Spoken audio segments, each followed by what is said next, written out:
छत्तीसगढ़ में कश्मीरी पंडितों पर राजनीति, बीजेपी और कांग्रेस में तकरार बढ़ी। सीएम भूपेश ने आरएसएस को घेरा, बीजेपी ने भूपेश पर निशाना साधा। ज्ञानवापी मस्जिद विवाद पर संघ प्रमुख मोहन भागवत ने बयान किया दिया, छत्तीसगढ़ की सियासत गर्मा गई। विवादों को बेकार बताने वाले संघ प्रमुख के बयान पर मुख्यमंत्री भूपेश बघेल ने प्रतिक्रिया दी। उन्होंने इस दौरान जम्मू कश्मीर में टारगेट किलिंग पर बीजेपी पर जमकर हमला बोला। कश्मीरी पंडित और हिंदुओं की हत्या पर सीएम भूपेश ने सवाल उठाए तो कृषि मंत्री रविंद्र चौबे ने देश की वर्तमान परिस्थितियों के लिए केंद्र सरकार को जिम्मेदार ठहराया। अभी तो ये 370 का ढिंढोरा खूब पीट रहे थे, 370 भी हट गया। जम्मू कश्मीर को 3 टुकड़े में बांट डाले, चुनी हुई सरकार को हटा के राष्ट्रपति शासन लगाया और वहाँ राज्यपाल बैठे हुए हैं। आज कश्मीरी पंडित मारे जा रहे हैं, हिंदू मारे जा रहे हैं, तो इसके लिए जिम्मेदार फिर कौन है? इसकी जिम्मेदारी कौन लेगा? कल जम्मू में सारे जो हिंदू कर्मचारी है, अधिकारी हैं, उसने रैली निकाली। अब हम वहाँ जाना नहीं चाहते। इसके बारे में सरकार क्या बोल रही है? भारत सरकार को बोलना चाहिए, वहाँ के राज्यपाल को बोलना चाहिए, आखिर सुरक्षा क्यों नहीं दे पा रहे हैं? अपने अधिकारी कर्मचारी को सुरक्षा नहीं दे रहे हैं तो आम जनता कैसे देंगे? आरएसएस जो कहती है भारतीय जनता पार्टी उसी को करती है। तो शायद संघ प्रमुख आदरणीय मोहन भागवत जी के बयान के बाद देश में जो वातावरण दूषित हो रहा है उसको अगर भारतीय जनता पार्टी अपना रोकने में अगर सफल हो जाती तो मैं समझता हूं कि इस बयान का कोई अर्थ निकलेगा। इधर सीएम भूपेश के बयान पर बीजेपी ने पलटवार करने में देरी नहीं की। नेता प्रतिपक्ष धर्मलाल कौशिक ने आरोप लगाया कि जितने हिंदू और कश्मीरी पंडित कश्मीर में मारे जा रहे हैं उससे ज्यादा सरगुजा की स्थिति खराब है, इसलिए मुख्यमंत्री को कश्मीर की चिंता के बजाय अपने प्रदेश की चिंता करनी चाहिए। हमारा शांति का गढ़ जो टापू था अपराधगढ़ में बदल गया है। उनके नाक के नीचे राजधानी में जिस प्रकार से घटनाएं घट रही है, चाकूबाजी हो रही है, दिन दहाड़े डकैती हो रही है, लूटपाट हो रही है, तो मुझे लगता है मुख्यमंत्री को कश्मीर चिंता करने के बजाय यहाँ के अनुसूचित जनजाति बाहुल्य में खास करके जो बच्चों के ऊपर जो अत्याचार हो रहे हैं और उसकी सुरक्षा सरकार नहीं दे पा रही है, इसको चिंता करने की आवश्यकता है। कुल मिलाकर छत्तीसगढ़ में कश्मीरी पंडितों पर सियासत तेज है। कांग्रेस आरएसएस और बीजेपी पर हमलावर है, तो वहीं बीजेपी कांग्रेस पर निशाना साध रही है। अब देखने वाली बात होगी कि कश्मीरी पंडितों पर शुरू हुई सियासत कितनी दूर तक जा पाती है। कुलेश्वर पांडे, बंसल न्यूज, रायपुर।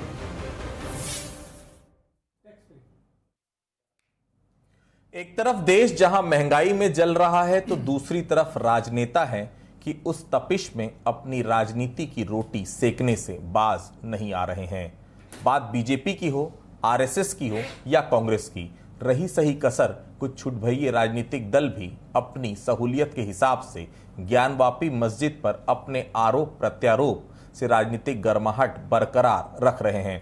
आरएसएस प्रमुख मोहन भागवत के बयान ने ज्ञानवापी मस्जिद के मुद्दे पर बयान क्या दिया, कांग्रेस ने उसे लपक कर बीजेपी और केंद्र सरकार को कटघरे में खड़ा करने में जुट गई।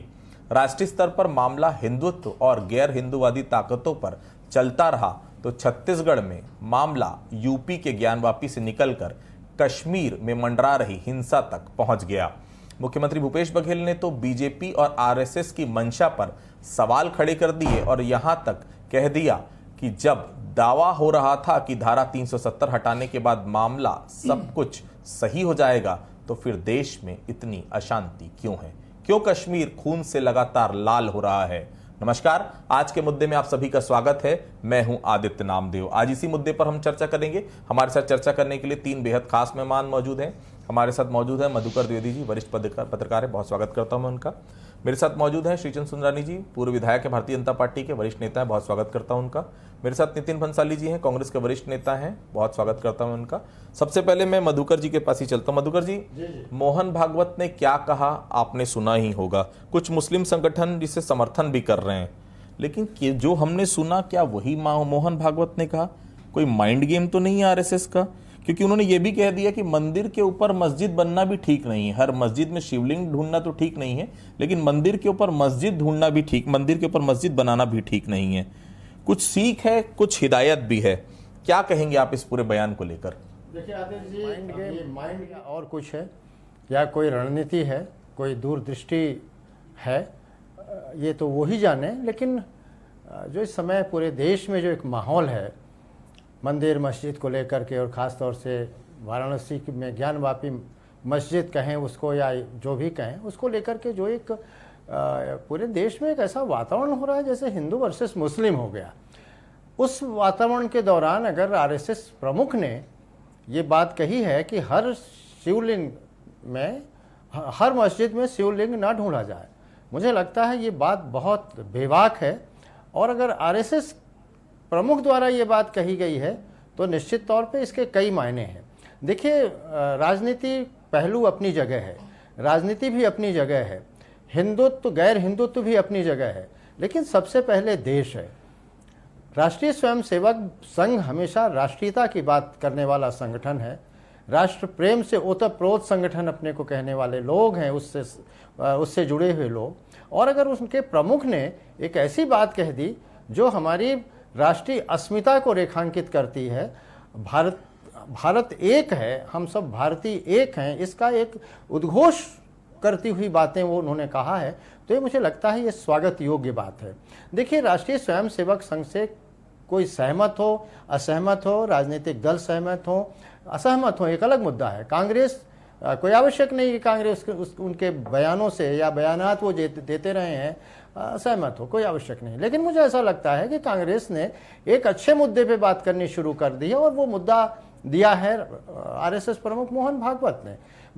कांग्रेस भी तो यही कह रही है ना कि आप कब तक भारतीय जनता पार्टी पर हमेशा आरोप लगाती है कांग्रेस पार्टी कि आप कब तक मंदिर मस्जिद की बातें करके आम आदमी के बीच में, यानी अपने भारतीयों के बीच कब तक दूरी पैदा करते रहेंगे।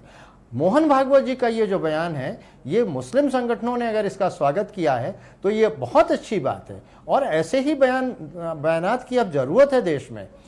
स्वाभाविक तौर से ज्ञानवापी मस्जिद को लेकर के जिस तरह माहौल बनाया गया, अभी कोर्ट ने कोई अंतिम ऐसा निर्णय भी नहीं दिया, लेकिन माहौल कुछ इस तरह का देश में बनाया जा रहा है जैसे सब कुछ निर्णय हो गया और सब बिल्कुल हमारे पक्ष में बातें हो गई।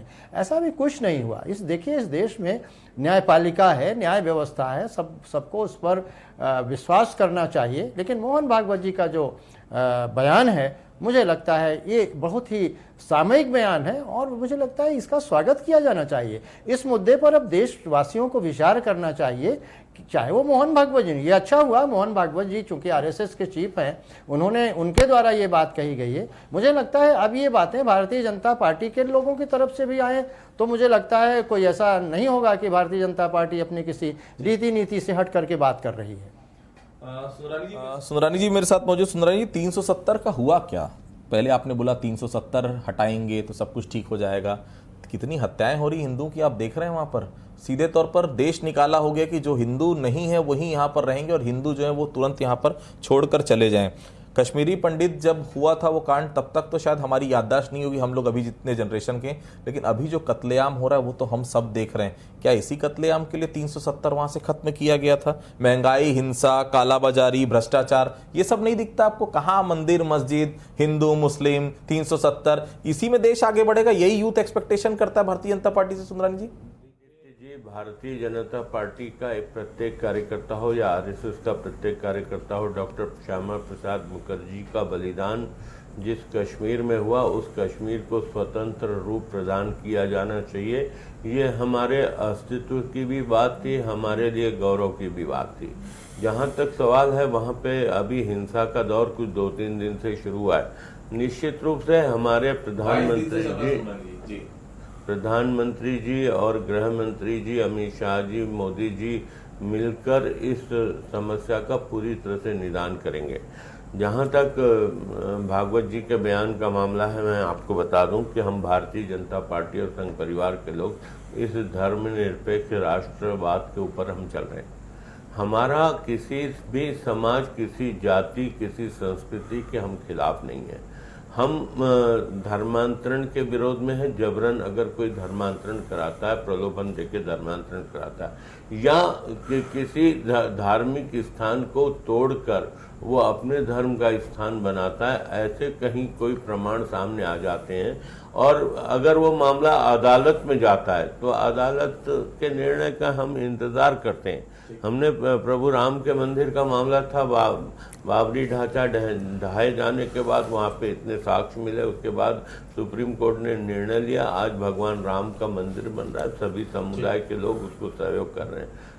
तो आगे भी हमारा सीधा ये है कि हम धर्मनिरपेक्षता के रास्ते पे चल रहे हैं और चलेंगे, क्योंकि ये राष्ट्रवाद हमारा है। हम ये राष्ट्र को मजबूत कैसे करें, यह हमारा एजेंडा है। वही मोहन भागवत ये भी कहा था कि अयोध्या के विषय में जन भावना थी, इसलिए हम जन भावना की तरफ चल दिए। खैर, मेरे साथ नितिन भंसाली जी। नितिन भंसाली जी, अपनी सहूलियत के हिसाब से आप लोग बात क्यों चुनते हैं? कश्मीरी पंडित किसके शासन में क्या हुआ उनके साथ, ये आपको मालूम है। ज्ञानवापी का इंतजार करिए ना, कोर्ट फैसला देगा। मोहन भागवत के किस बयान से आपको एतराज है, ये समझ में नहीं आ रहा है। क्या उन्होंने सही बात नहीं की? बहुत सारे मुस्लिम संगठनों, एक आईएएस भी है मध्य प्रदेश के, उन्होंने भी उनके बयान का समर्थन किया। दिक्कत क्या है भागवत के बयान से? मोहन से किसको दिक्कत है?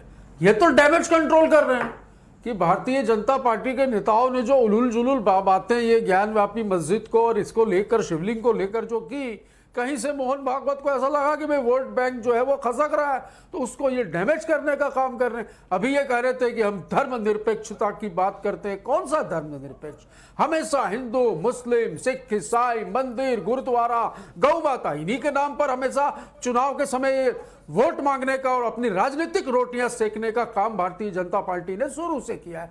ये इस तरीके का नाटक ना करें तो मुझे लगता है बेहतर है। हम दिल्ली में हनुमान जयंती के दिन हुए दंगों को नहीं भूल सकते। हाल ही में खरगोन में रामनवमी के दिन मध्य प्रदेश में जो दंगे हुए, उसमें तो पुलिस इन्वेस्टिगेशन में भी ये बात आई है कि इसमें कहीं ना कहीं कोई साजिश का अंदेशा पुलिस को भी हुआ है। तो ये साजिश क्या है? ये जानबूझकर किया गया इनका एक प्रोपोगंडा है।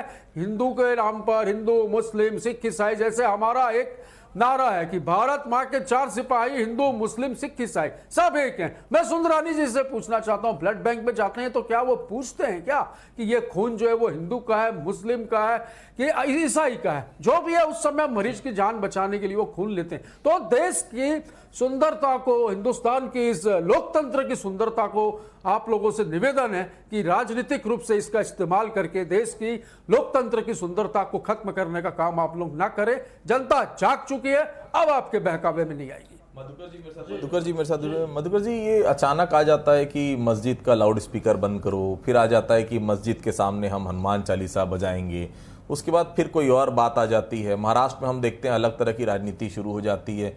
क्या ये संगठित रूप से इस प्रकार की चीजें की जाती है और ये लगता है कि अब कहीं ना कहीं इससे हमको नुकसान हो रहा है, तो फिर इस प्रकार के डैमेज कंट्रोल वाले बयान सामने आते हैं? है क्या एक्चुअल? क्योंकि हम जान रहे हैं कश्मीर में 370 खत्म करने का क्या नतीजा है, इतने साल बाद भी कितने भारतीय जनता पार्टी के कार्यकर्ताओं ने वहां जमीन ले ली? सुंदरानी जी शायद जवाब देंगे, मुझे नहीं लगता किसी ने ली होगी। क्यों खतरे? पहले कम से कम वहां पर इस तरह का खून खराबा तो नहीं था। आज देख रहे हैं कि कोई हिंदू वहां रहने के नाम से कांप रहा है, वो अपनी जमीन जायदाद छोड़कर भागना चाहता है वहां से। इसी दिन के लिए 370 हमने हटवाया था वहां से। आदिल जी, पहले तो मैं इसका जवाब दे दूं जो आपने पूछा था कि कुछ लोग, शायद आपके प्रश्न का उत्तर यह है कि शायद कुछ लोग सहूलियत की राजनीति इस देश में करते हैं। सहूलियत जैसी नज़र आई वैसा प्रोपोगंडा या वैसा सब सिलसिला शुरू हो जाता है। नमाज पढ़ी जाती है मस्जिद में, भगवान के दरबार में हिंदू जाते हैं, गुरुद्वारे में जाते हैं, चर्च में जाते हैं, लोग इंसान ही जाते हैं। दरअसल ये सुविधा की राजनीति का मतलब ये होता है कि हमको लाभ कैसे मिलेगा। अजान के वक्त अगर लाउड स्पीकर तेज बजता है तो कुछ लोगों को कष्ट हो सकता है। मंदिर में अगर घंटियां तेज बजती हैं तो कुछ लोगों को दिक्कत हो सकती है। लेकिन वो उसको ऐसा जोड़ दिया जाता है जैसे संप्रदाय, धर्म, और वही एक विकृत रूप लेती है वही बातें। ऐसा नहीं होना चाहिए। सब चीज़ें सहमति से होती हैं। अभी देखिए उत्तर प्रदेश में क्या हुआ, वहाँ एक निर्णय आया कि साहब लाउड स्पीकर चाहे वो मंदिर में लगे हों चाहे मस्जिद में लगे हों, उनकी जो स्पीड है, ध्वनि है, उसको कम किया जाए। एक तो ध्वनि प्रदूषण से भी हम बच जाएंगे, दूसरा बच्चों को, विद्यार्थियों को तकलीफ होती है पढ़ने लिखने में, जो ब्रह्म मुहूर्त में लोग योग करते हैं या मॉर्निंग वॉक वगैरह करते हैं, लोगों को तकलीफ होती है। ठीक है, सरकार ने एक निर्णय लिया, किसी ने इतराज़ नहीं उठाया, कहीं से भी आवाज़ नहीं आई कि नहीं साहब हम बिल्कुल नहीं, लाउड स्पीकर की ध्वनि नहीं कम करेंगे। लेकिन कुछ लोगों ने उसमें भी राजनीति ढूंढी। यही तो दुर्भाग्य है इस देश का कि हम कई बार अपने को धर्म से जोड़ देते हैं, जाति से जोड़ देते हैं, मजहब से जोड़ देते हैं, वहीं सारी चीज़ें गड़बड़ हो जाती हैं जो नहीं होनी चाहिए। दूसरा, कश्मीर के मुद्दे पे जो सवाल आपने पूछा, बिल्कुल सही आपने कहा। आज जो कश्मीर में हो रहा है पूरे देश के लिए चिंता का विषय है। आज जिस तरह से कश्मीरी पंडित, मैं तो कहूँगा न सिर्फ कश्मीरी पंडित पर बल्कि वो कश्मीरी लोग जो वर्षों से कश्मीर में रह रहे हैं, आज पलायन की स्थिति में भाग रहे हैं। आखिर ये आज़ाद भारत का ये कौन सा दृश्य है जो हम लोग आज देख रहे हैं? ये नहीं होना चाहिए। ठीक है, केंद्र सरकार बराबर आश्वासन दे रही है, भरोसा दिला रही है कि नहीं आप मत छोड़िए कश्मीर को, लेकिन हालात इस तरह बन गए हैं। वहाँ आज ज़रूरत है शांति की। जिस तरह से पाकिस्तान हमारे देश की अखंडता, एकता को खंडित करने के लिए विध्वंसात्मक चीज़ें पैदा कर रहा है, बड़ी चिंता का विषय है। कश्मीर के लोग उतने पीड़ा नहीं पहुंचा रहे हैं कश्मीरियों को, वो आतंकवादी, बल्कि हमारा पड़ोसी देश किस तरह से आतंक का एक वहां पर ताना बाना कर रहा है, उसकी परिणति क्या हो रही है कि हम अपने ही घर में पराये हो रहे हैं। आज उनकी वेदना देखिए, उनके महिलाओं के दर्द देखिए, बच्चों की पीड़ा देखिए, रूह कांप जाती है। बहुत सही बात की है मधुकर जी ने, लेकिन आप खुद बता दीजिए आपने कितनी जमीन ली है कश्मीर में? मुख्यमंत्री ने बहुत बड़ा सवाल उठाया है। ज्ञानवापी पर अभी मोहन भागवत का बयान आता है, एक तरफ बयान ये भी आता है कि अयोध्या में जन भावनाएं थी तो हम उस तरफ चल दिए। आप लोग इतना भी कहते हैं कि अयोध्या तो झांकी है, काशी और मथुरा बाकी है। ये आप ही लोगों के बयान आते हैं, आप ही की पार्टी के बयान आते हैं। अब बहुत हो गया सुंदरानी जी, अब यूथ मांगता है रोजगार, यूथ मांगता है कि उसके लिए आपने क्या किया। महंगाई देख लीजिए कहाँ जा रही, पेट्रोल की कीमत कहाँ जा रही है, रोजगार है नहीं। आम आदमी को उसके 2 वक्त की रोटी से मतलब, उसको कोई मतलब नहीं मंदिर कहाँ है, कोई मतलब नहीं मस्जिद कहाँ है। इसी तरह की राजनीति आप चाहते हैं आने वाले भविष्य में? क्या हम अपनी जनरेशन को देखे जाएंगे यही कि मंदिर में क्या हो रहा है, मस्जिद में क्या हो रहा है, शिवलिंग कहाँ ढूंढा जा रहा है? आदित्य जी, सबसे पहले तो आपने मुझसे ही सवाल कर डाला कि मैंने कितनी जमीन वहाँ ली। मुझे आवश्यकता क्या है छत्तीसगढ़ से बाहर जाके जमीन खरीदने की? कौन खरीदेगा? तो वहाँ खरीदेगा। निश्चित रूप से देश के कई लोग हैं जो वहाँ के आसपास के जो या कश्मीर में रहने वाले लोग, जम्मू में रहने वाले लोग निश्चित रूप से वो खरीद रहे हैं और खरीदेंगे भी। और माहौल ठीक होना चाहिए। अगर कांग्रेस चाहती है कि जो लोग पलायन कराने के दोषी है उनका सपोर्ट करना चाहती है तो कांग्रेस करे, लेकिन आज कश्मीर पंडितों का है। पंडितों का पलायन अगर सबसे ज़्यादा कभी हुआ तो कांग्रेस शासन में ही हुआ। आज कश्मीर की जो हालात हैं ये कांग्रेस सरकार की गलत नीतियों के परिणाम, ये अपनी जिम्मेदारियों से भाग रहे हैं। मैं नहीं चाहता था। और धारा 370 हटाकर अपनी जिम्मेदारी हम अपनी जिम्मेदारी से नहीं भाग।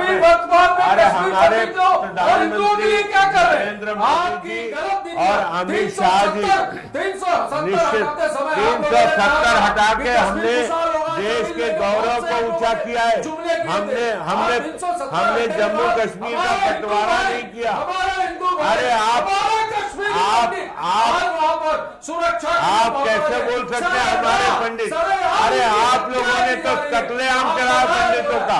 आज अगर पूरे देश में, अगर कश्मीर में कत्लेआम हुआ उसके दोषी आपके पूर्वज नेता है। जी बंसाली जी, मैं आपसे बात करना चाह रहा था इस विषय पे कि आप क्या चाहते हैं कश्मीर पर? क्या आप चाहते हैं 370 हट जाए? अगर चाहते हैं आप हट जाए तो आप दावा करके बोलिए कि मैं चाहता हूं, लेकिन उसके बाद अपने बयान से पीछे मत हटिएगा। लंदन में जो राहुल गांधी कहते हैं उससे आप इत्तेफाक नहीं रखते। अगर कश्मीर में 370 धारा हटनी चाहिए, आप मानते हैं तो बोलिए कि मैं मानता हूं। उसके बाद ये मत कहिएगा कि मेरा व्यक्तिगत विचार है, ये विचार जो है मेरी पार्टी का नहीं है या मेरी पार्टी का विचार है वही मेरा विचार है। क्लियर कर लीजिए आप। 370 हो या जो भी हो, मैं तो खुली बात करूंगा सबसे पहले जो कश्मीर में रह रहे वो हमारे देश के नागरिक हैं, चाहे वो मुस्लिम हो, चाहे वो कश्मीरी पंडित हो, चाहे वो हमारे हिंदू भाई हो, उनकी सुरक्षा सर्वप्रथम है। सबसे पहले उनकी सुरक्षा सर्वप्रथम है। कत्लेआम किसके राज में हुआ? कत्लेआम पर यदि आप आएंगे तो मेरे पास क्या मुद्दे हैं सुंदरानी जी? हाँ बोलिए, हाल ही में आप बोलिए, आपके पास जो मुद्दे हैं आप सारे रखे, मैं जवाब दूंगा। आप अपनी विफलता, अरे 8 साल का शासन मोदी जी का, से भागने के लिए ये काम कर रहे हैं। 55 साल का शासन कांग्रेस का, छोटी मोटी आप करिए ना, आप बताइए ना। आज अगर कश्मीर में पंडितों का कत्लेआम हुआ तो किनकी गलत नीतियों के कारण हुआ? मंदिर इससे कितने ये भाषण देने से राशन नहीं मिलेगा। बिल्कुल बिल्कुल आप सुना जी, देखिए बड़ा सवाल इसलिए भी है क्योंकि अब 8 साल हो गए आपकी सरकार को। अब अगर 8 साल के बाद भी हम 55 साल के कार्यकाल को कोसेंगे, 8 साल बहुत होता है।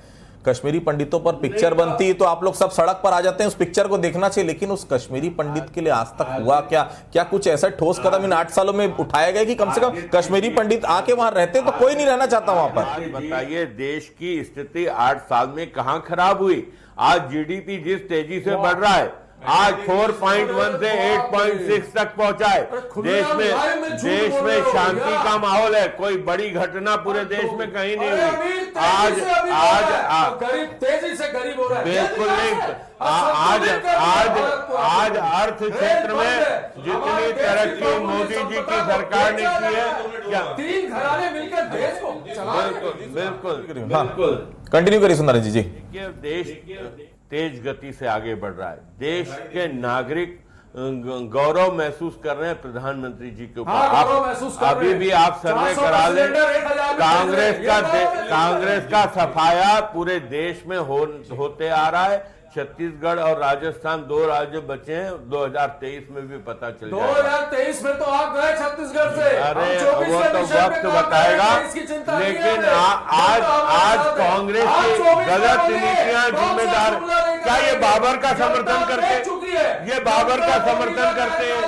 नहीं, आप धारा 370 का विरोध करके क्या आप चाहते हैं कि वहां कत्लेआम जारी रहे? कांग्रेस पार्टी धारा 370 का विरोध करके क्या साबित करना चाहती? सुंदरानी जी, नितिन जी अपनी बात कंप्लीट करिए।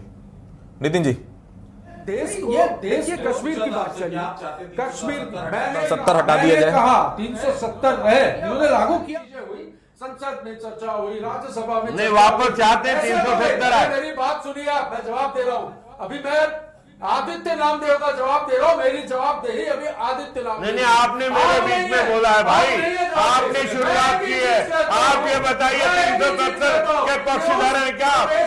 आप 370 के पक्षधर हैं क्या? आप बताइए, आप 370 के पक्षधर हैं क्या?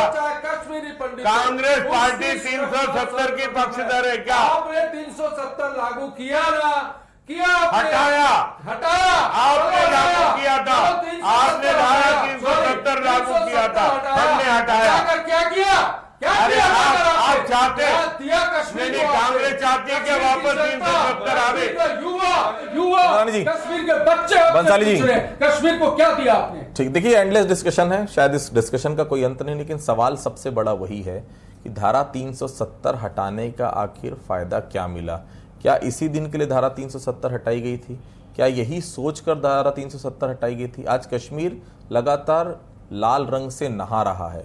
जिम्मेदारी केंद्र सरकार की भी बनती है, कांग्रेस के विपक्ष के नाते कांग्रेस की बनती है कि ये खून खराबा वहां पर बंद हो और जल्द से जल्द कश्मीर में शांति व्यवस्था कायम हो, क्योंकि कोई यूथ अब ये नहीं चाहता मंदिर कहां बनेगा, मस्जिद कहां बनेगा। उसे अपने रोजगार की चिंता है, उसे अपने एजुकेशन की चिंता है, और यही चिंता अगर राजनीतिक पार्टियां करें तो शायद आने वाले समय के लिए और बेहतर होगा। तो आप सभी आज चर्चा में हमारे साथ जुड़े, आप सभी लोगों का बहुत बहुत धन्यवाद। तो आज के मुद्दे में फिलहाल इतना ही, कल किसी अन्य मुद्दे पर फिर से मुलाकात होगी, तब तक के लिए बहुत बहुत धन्यवाद।